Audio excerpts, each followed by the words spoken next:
Prince William walked into his private office at Kensington Palace on a cold Tuesday morning in March. The room was quiet except for the soft ticking of an old clock on the wall. He sat down at his wooden desk and picked up his phone to check the latest post on his social media account. What he saw made him pause and think deeply about everything that was happening around him. The photo showed him from the day before when he visited a homeless shelter in East London. In the picture, he was sitting on a simple plastic chair next to a young man named Marcus who had been living on the streets for 2 years. William had rolled up his sleeves and was leaning forward listening carefully as Marcus told his story about losing his job and then his home. The photographer had captured a moment when William looked genuinely concerned and interested in what Marcus was saying. This was not like the usual royal photos that people were used to seeing. Most royal pictures showed princes and princesses standing straight with perfect smiles, shaking hands with important people. But this picture was different. It showed real emotion and real connection between two human beings who came from completely different worlds. William scrolled through the comments under the photo and his eyes widened with surprise. Instead of the polite and formal comments that royal posts usually receive, people were writing things that touched his heart. One person wrote that this was what real leadership looked like. Another said that finally they could see a royal who understood what ordinary people go through every day. A mother wrote that seeing William care so much about homeless people made her proud to have him as her future king. The numbers were also surprising. In just 6 hours, the post had received over 2 million likes and had been shared thousands of times. But William knew that numbers were not the most important thing. What mattered was that people seemed to feel something real when they looked at the photo. They were not just being polite because he was a prince. They were genuinely moved by what they saw. His press secretary, Sarah, knocked on the door and entered with a big smile on her face. She was holding a tablet and looked more excited than William had seen her in months. She told him that the homeless shelter post was breaking all their previous records. The engagement rate was higher than anything they had ever posted before. More importantly, the tone of the responses was completely different from what they usually received. Sarah sat down across from William and showed him more of the comments. People were sharing their own stories about homelessness and poverty. Some were thanking William for bringing attention to problems that politicians often ignored. Others were asking how they could help homeless people in their own communities. The post had started conversations about real issues that affected real people. William put down the tablet and looked out of his office window at the palace gardens. He had been thinking about making changes to how the royal family communicated with the public for several months. The world had changed so much in recent years, and he felt that the royal family needed to change with it. Young people especially seemed disconnected from the monarchy, and he wanted to find ways to bridge that gap. The success of the homeless shelter post made him realize that people were hungry for authentic connection. They wanted to see that their future king cared about the same things they cared about. They wanted to know that he understood their struggles and was willing to work hard to make things better for everyone. As William sat in his office that morning, he made a decision that would change everything. He decided that he would continue to show more of his real self to the public. He would take risks and be more open about his feelings and his commitment to helping people. He knew that some people might criticize him for being too informal or too emotional, but he also knew that the time had come for a new kind of royal leadership. The quiet revolution had begun, and William was ready to lead it. 3 months before the homeless shelter visit that changed everything, Prince William was having dinner with his wife Catherine at their home in Windsor. The children had gone to bed, and the house was peaceful. They were sitting at their kitchen table eating a simple meal and talking about their day when Catherine brought up something that had been bothering her for weeks. She told William that she had been reading comments on social media about the royal family, and many young people seemed to feel that the royals were out of touch with modern life. Catherine said that teenagers and people in their 20s often wrote that they could not relate to the royal family at all. They saw the royals as people who lived in a different world and had no understanding of what ordinary people went through every day. William put down his fork and listened carefully as Catherine continued talking. She explained that their own children would grow up in a world that was very different from the world he had known as a child. Social media had changed everything about how people communicated and connected with each other. Young people could tell immediately if someone was being fake or just trying to look good for cameras. They valued honesty and authenticity more than tradition and formality. Catherine reminded William about his mother, Princess Diana, and how she had connected with people in a way that no other royal had done before. Diana had shown real emotion and genuine care for the people she met. She had hugged AIDS patients when other people were afraid to touch them. She had sat with homeless people and listened to their stories. She had cried at funerals and laughed with children. People loved her because she was real and human. William nodded as he thought about his mother and how she had approached her royal duties. Diana had broken many rules about how royals were supposed to behave, but she had done it because she truly cared about helping people. The public had responded to her authenticity with incredible love and support. Even years after her death, people still talked about how she had made them feel seen and valued. But William also knew that the world had changed even more since his mother's time. Social media meant that every moment was captured and shared instantly. People had access to information about everything and everyone. They could compare what public figures said with what they actually did. They could see through pretense and false emotion immediately. William began to realize that the royal family's traditional way of communicating was not working anymore. The formal speeches and carefully staged photo opportunities felt artificial to people who were used to seeing real emotions and genuine interactions online. Young people especially wanted to see that their leaders were human beings who understood their struggles and cared about their problems. That night after Catherine went to bed, William stayed up late thinking about everything they had discussed. He walked around their house looking at family photos and thinking about his role as future king. He wondered what kind of leader he wanted to be and how he could make a real difference in people's lives. William realized that he had been playing it safe for too long. He had been so worried about making mistakes or breaking protocol that he had forgotten about the real purpose of royal service.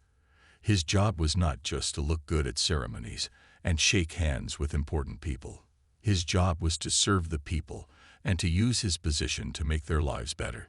He decided that night that he would start taking more risks and showing more of his real personality to the public. He would be more open about his feelings and more honest about the challenges he faced. He would follow his mother's example and connect with people in a genuine way, even if it meant breaking some traditional royal rules. The turning point had come, and William was ready to embrace a new way of being royal. 2 weeks after his decision to change his approach, Prince William found himself standing outside a mental health clinic in Manchester on a rainy Thursday morning. This visit would be different from all his previous official visits. Instead of following the usual script of formal greetings and staged conversations, William had asked his team to try something new. The clinic director, Dr. Emma Thompson, met William at the entrance with a warm smile. She had been told that this visit would be more relaxed and informal than usual. William shook her hand and immediately asked if they could skip the formal tour and instead spend time actually talking with patients and staff members who wanted to share their experiences. Dr. Thompson looked surprised but pleased. She had worked with many important visitors over the years, and most of them seemed more interested in having their photos taken than in learning about the real work being done at the clinic. She led William to a comfortable sitting area, where several patients and staff members were waiting. William sat down in a simple chair and looked around at the group of people facing him. There was Sarah, a teenager who had been struggling with depression for 2 years. Next to her sat James, a young father who had come to the clinic after having panic attacks that made it impossible for him to work. Maria, a nurse who specialized in helping people with anxiety disorders, was also part of the group. Instead of making a formal speech, William simply introduced himself and asked if people would be willing to share their stories with him. He explained that he wanted to understand what mental health challenges really looked like for ordinary people. He promised that he was there to listen and learn, not just to have his picture taken. Sarah was the first person to speak.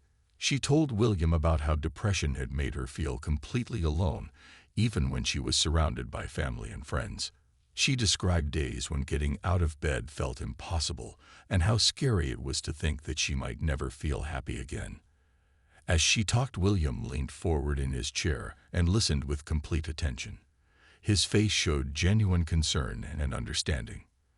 When Sarah finished talking, William thanked her for being so brave and honest. He told her that he had learned a lot from listening to her story. Then he shared something that surprised everyone in the room. He talked about his own experiences with grief after his mother died and how difficult it had been to ask for help when he was struggling emotionally. The conversation continued for over an hour.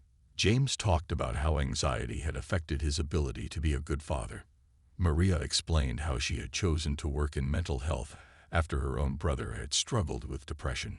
William listened to every word and asked thoughtful questions that showed he really cared about understanding each person's experience. The clinic's photographer had been asked to stay back and only take pictures when natural moments occurred. One photo captured William's face as he listened to Sarah talk about her darkest days. His expression was not practiced or diplomatic. It was completely human and real. Another photo showed him laughing quietly with James as they talked about the funny things children say when they are trying to help their parents feel better. When William's team posted a short video of these conversations on social media, something amazing happened. The video showed real emotion and genuine connection. People could see that William was not just going through the motions of a royal visit. He was having actual conversations with real people about real problems. Within hours, the video was being shared across all social media platforms. Comments poured in from people who said they had never seen William look so natural and caring. The Manchester Mental Health Clinic video became the most watched royal content in over a decade. Within 24 hours, it had been viewed over 8 million times and shared by people in countries around the world. But what surprised William and his team even more was the type of response they were getting from the public. Young people who had never shown any interest in the royal family suddenly started following William's social media accounts. University students were sharing the video with comments about how they finally felt like they could relate to someone in the royal family. Teenagers were writing posts about how seeing William talk honestly about mental health had made them feel less alone in their own struggles. Emma Wilson, a 19-year-old student from Liverpool, wrote a post that went viral on its own. She said that watching William listen to Sarah talk about depression had made her realize that it was okay to ask for help when she was feeling overwhelmed. Emma had been struggling with anxiety about her university exams, but had been too embarrassed to tell anyone. Seeing a future king admit that he had needed help with his own emotional struggles gave her the courage to talk to her parents and get support. The response was not just from young people. Parents were sharing the video and talking about how it had helped them understand their children's mental health challenges better. Teachers were using clips from the video in health education classes. Mental health organizations reported that more people were calling their helplines and asking for information about getting treatment. TikTok users began creating content that analyzed William's body language during the clinic visit. They pointed out how he made eye contact with each person who spoke to him. They noticed that he leaned forward when people were talking, which showed that he was really listening. They praised the way he nodded and asked follow-up questions that proved he was paying attention to every detail of what people were telling him. One TikTok video that received over 3 million views showed side-by-side comparisons of William during formal royal events and William during the mental health clinic visit. The difference was striking. In the formal events, he looked stiff and distant. During the clinic visit, he looked relaxed and genuinely interested in the people around him. A particularly popular post appeared on Instagram 3 days after the clinic video was released. It showed William visiting a primary school in Wales, where he spent time in a classroom helping children with their art projects. In the photo, William was crouching down next to a little girl named Lily who was showing him a drawing she had made of her family. What made the photo special was William's expression. He was completely focused on what Lily was telling him about her drawing. His face showed genuine delight as she explained that she had drawn her dog wearing a crown because he was the king of their house. William was laughing at her story, and the little girl was beaming with pride at making the prince laugh. The school visit post received over 5 million likes and was shared by celebrities, politicians, and ordinary people who were touched by the natural moment of connection between William and the child. The caption was simple and perfect. It read, "Future King learns from future citizen." News programs around the world began reporting on what they called the William effect. They showed statistics about increased engagement with royal social media accounts and talked about how William's new approach was changing public perception of the monarchy. Political commentators discussed whether other world leaders could learn from William's authentic communication style. But the most meaningful responses came from individuals who felt personally touched by William's openness. A veteran wrote about how seeing William show genuine emotion had helped him feel more comfortable talking about his own struggles with PTSD. A single mother shared how William's honest discussion of parenting challenges had made her feel less guilty about the times when she found motherhood overwhelming. The social media explosion had created something that William had never expected. It had started a global conversation about mental health authenticity and the importance of real human connection in an increasingly digital world. The success of William's new approach was not welcomed by everyone in royal circles. 3 weeks after the mental health clinic video went viral, William was called to a meeting with several senior royal advisors at Buckingham Palace. The atmosphere in the ornate meeting room was tense as he sat down at the long mahogany table. Sir Edward Pemberton, the most traditional of the royal advisors, had requested this meeting. He was an elderly man who had served the royal family for over 30 years and believed strongly in maintaining the mystery and dignity that had always surrounded the monarchy. Sir Edward cleared his throat and began speaking in his formal tone. He told William that while the public response to his recent posts had been positive, some people within the establishment were concerned about the direction he was taking. Sir Edward explained that the royal family had always maintained a certain distance from the public for important reasons. He said that if royals became too accessible and too human, they might lose the respect and reverence that made the monarchy special. Lady Margaret Ashworth, another senior advisor, nodded in agreement. She reminded William that his grandmother, Queen Elizabeth, had built her entire reign on the principle of never complaining and never explaining. Lady Margaret said that the Queen's approach had created stability and continuity that the British people had relied on for decades. William listened politely to their concerns, but he could feel his frustration growing. He had seen the positive impact his authentic approach was having on real people's lives. He had received thousands of messages from individuals who said his openness had helped them in their own struggles. How could he go back to the old way of doing things when he knew that people were hungry for genuine connection? Sir Edward continued his lecture about royal protocol. He said that sharing personal feelings and admitting to struggles was not appropriate for someone who would one day be king. He argued that people needed their royals to be strong and perfect, not human and vulnerable. He worried that William's emotional honesty might make people lose confidence in the institution of the monarchy. But William had made up his mind. He stood up from his chair and looked around the table at the advisors who had served his family for so many years.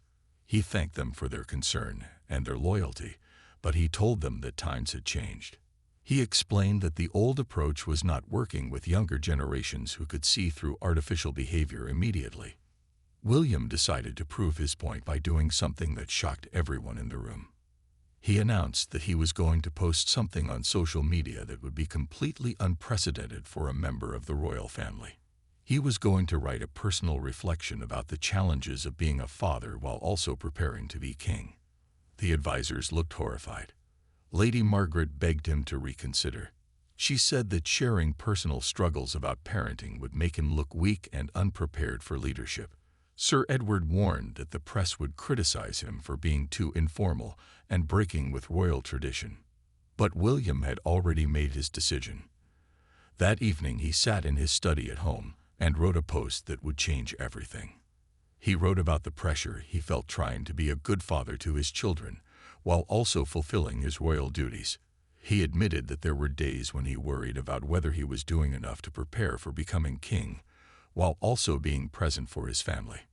He wrote about watching his children play in the garden and wondering what kind of world he would leave for them to inherit. He shared his concerns about climate change, poverty, and mental health issues that affected so many families.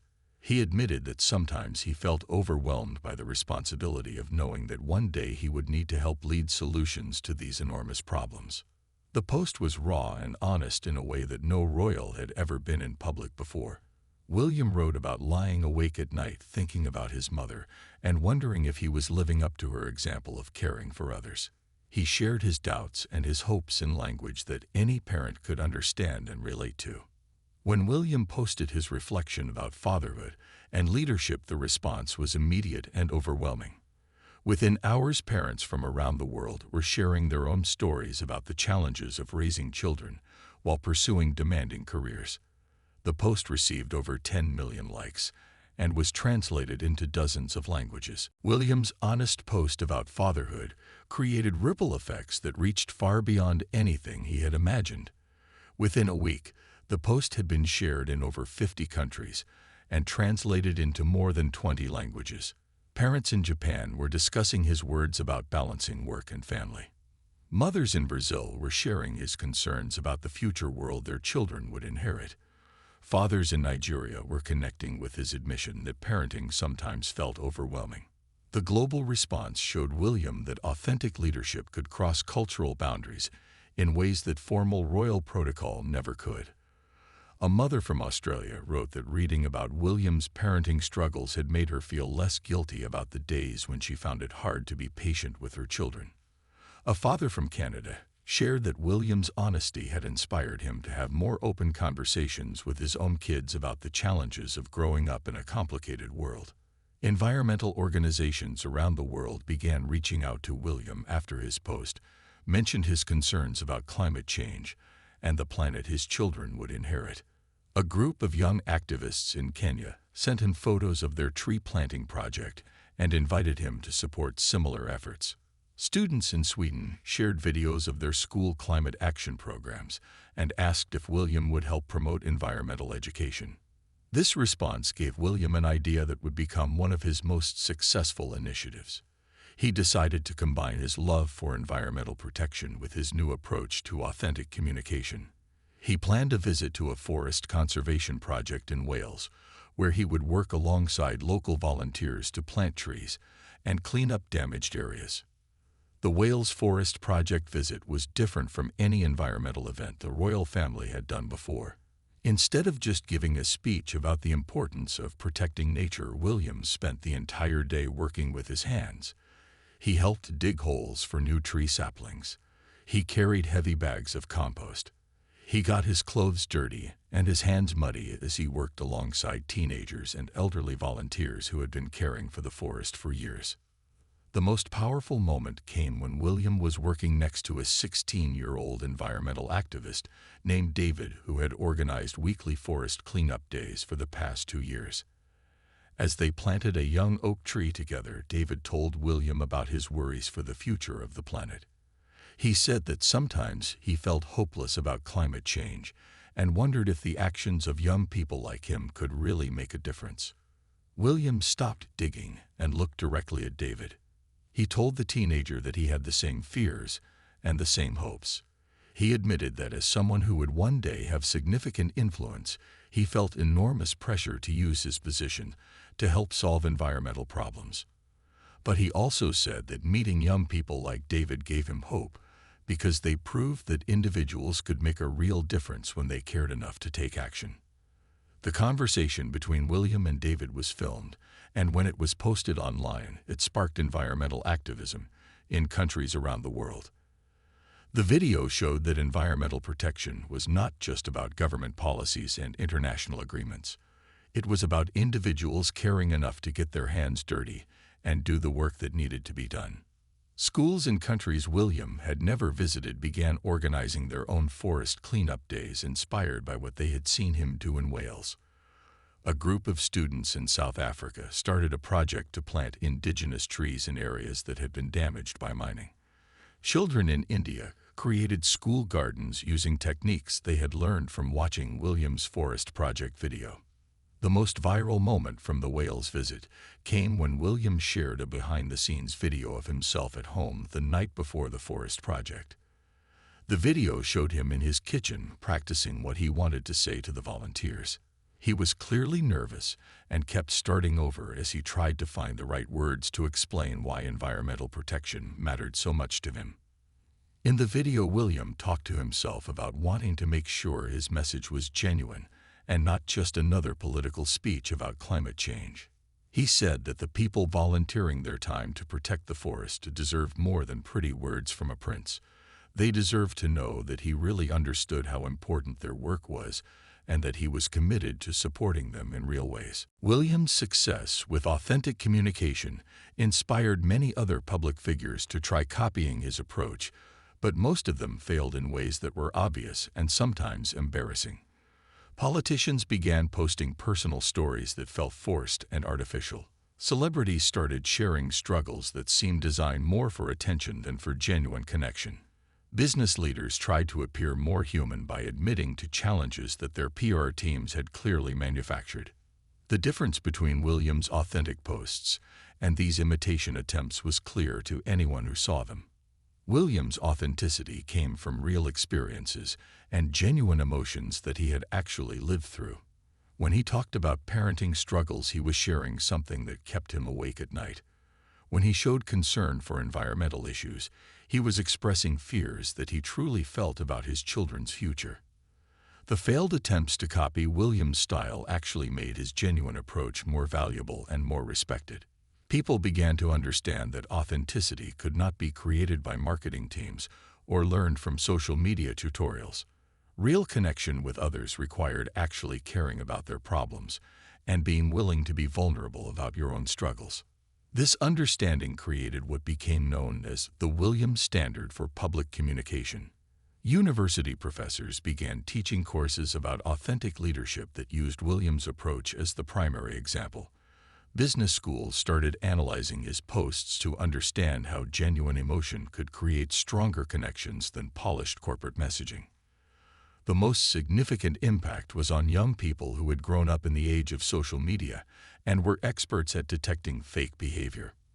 Many teenagers and college students had become cynical about public figures because they had seen so many examples of manufactured authenticity and false concern. William's genuine approach restored their faith that some leaders could actually be trusted to care about real problems. This change was most visible at royal events where young people began showing up in numbers that had not been seen for decades. University students who had previously ignored the royal family started attending William's public appearances. Teenagers began asking questions about how they could get involved in the causes that William supported. A particularly meaningful moment occurred during William's visit to a university in Scotland, where he was speaking about mental health awareness. After his formal presentation, a student named Rebecca raised her hand and asked if she could share something personal. She told William and the audience about her own struggles with depression and how seeing his honest discussions about mental health had helped her seek treatment. Rebecca's courage in sharing her story encouraged other students to speak up about their own experiences. What had started as a formal presentation became an hour-long conversation where students and William exchanged stories about mental health challenges and recovery. The genuine connections made during that discussion led to the creation of new peer support programs at universities across the country. The ripple effect extended beyond the United Kingdom as well. Young people in other countries began demanding more authenticity from their own leaders. Students in France organized discussions about how political leaders could better connect with younger generations. Activists in Germany started using William's example to show how environmental messages could be more effective when they came from genuine concern, rather than political calculation. The impact on charitable organizations was particularly powerful. Charities that worked on issues William had discussed authentically began receiving increased donations and volunteer applications. Mental health organizations reported that more young people were seeking help after seeing William talk openly about emotional struggles. Environmental groups found that their tree planting and conservation events were attracting participants who said they had been inspired by William's hands-on approach to protecting nature. But perhaps the most important effect was on how people thought about leadership itself. William had shown that true strength came not from appearing perfect, but from being honest about challenges and genuine about wanting to help solve problems.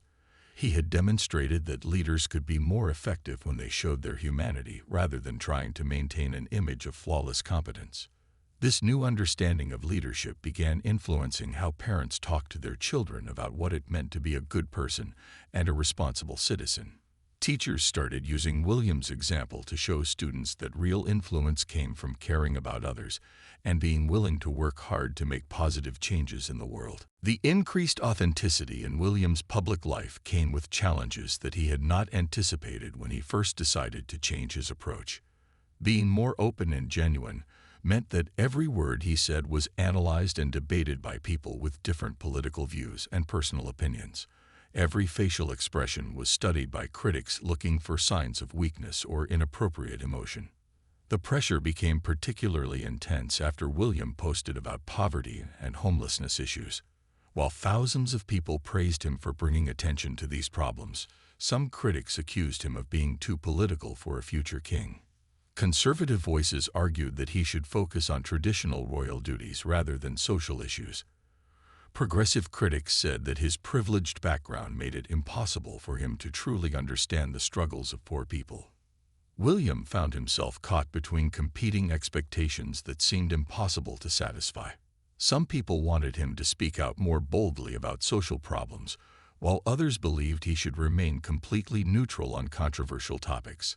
The constant criticism began to affect his sleep and his mood in ways that reminded him of the darkest periods after his mother's death.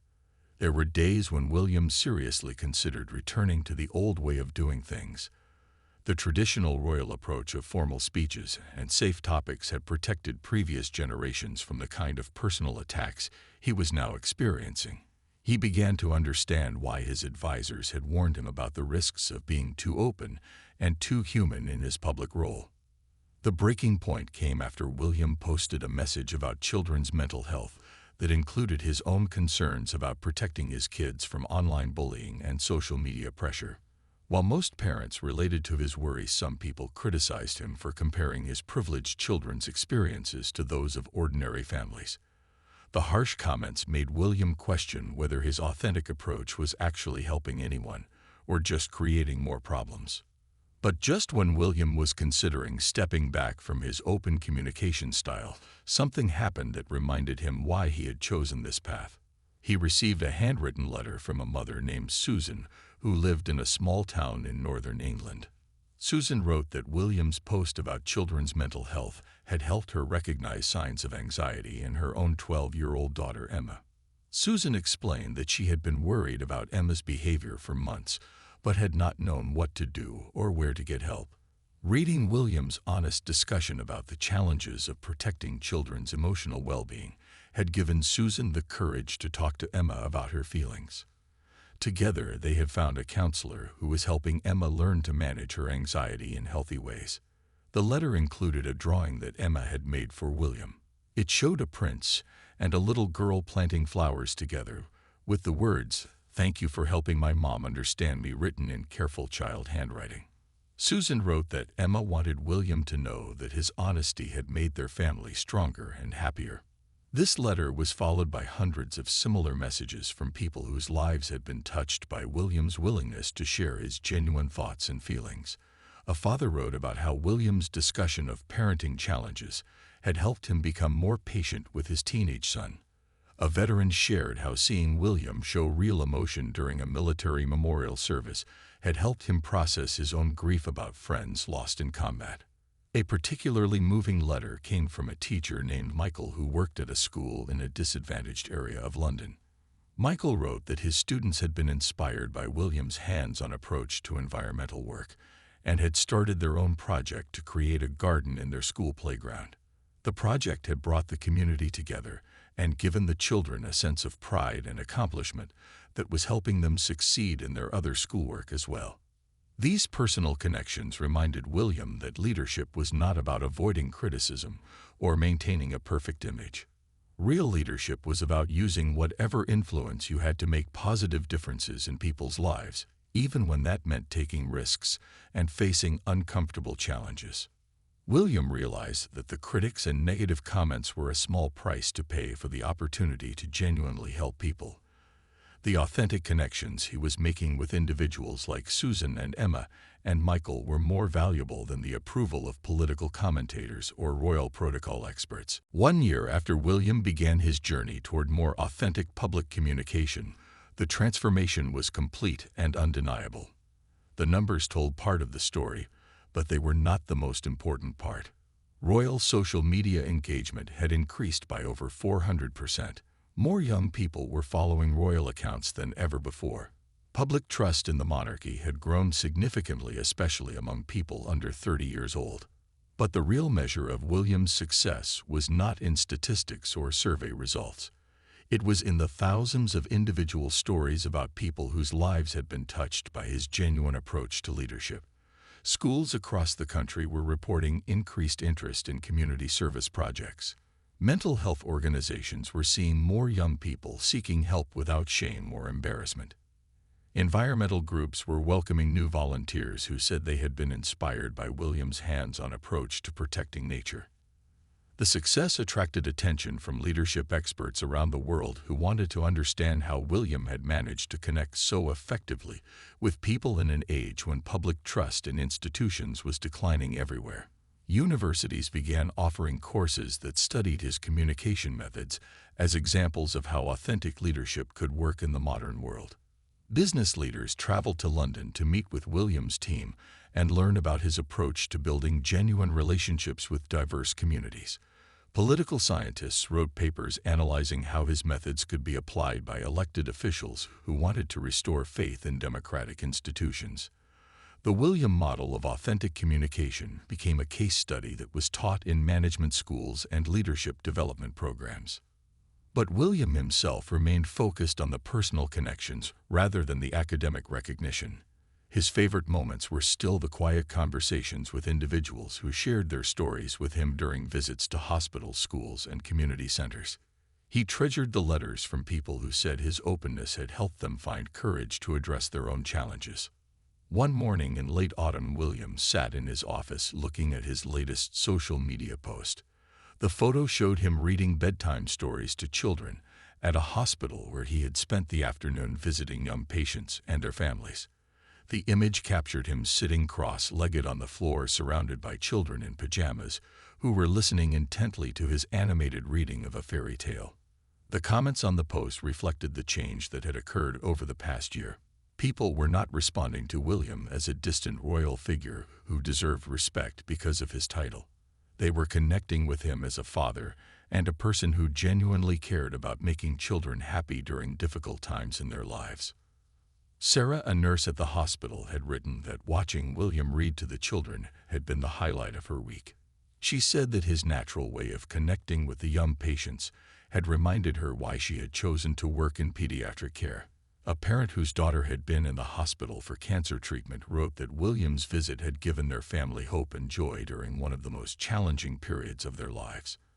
As William read through the comments, he reflected on the journey that had brought him to this point. The decision to be more authentic and open had not been easy. There had been criticism and challenges that had tested his resolve. But the positive impact on real people's lives had made every difficult moment worthwhile. William understood that he had not just changed his own approach to royal duties. He had helped create a new model for what modern leadership could look like. He had shown that strength came from vulnerability, and that influence grew when leaders were willing to show their humanity rather than hide behind titles and traditions. The phone on his desk rang, and William answered to hear Catherine's voice reminding him that it was time for dinner with their children. As he prepared to leave his office, William looked once more at the hospital photo and smiled. The little faces looking up at him as he read the fairy tale reminded him of why his authentic approach mattered so much. These children would grow up in a world where they expected their leaders to be genuine and caring. They would not be satisfied with empty speeches or artificial displays of concern. They would demand the same kind of authentic connection that William had learned to provide. As William walked home to his family, he felt proud of the changes he had made and excited about the future. Social media had not just fallen in love with his regal and reflective style. The world had embraced a new kind of leadership that valued honesty over perfection and connection over distance. The quiet revolution had succeeded beyond his wildest dreams.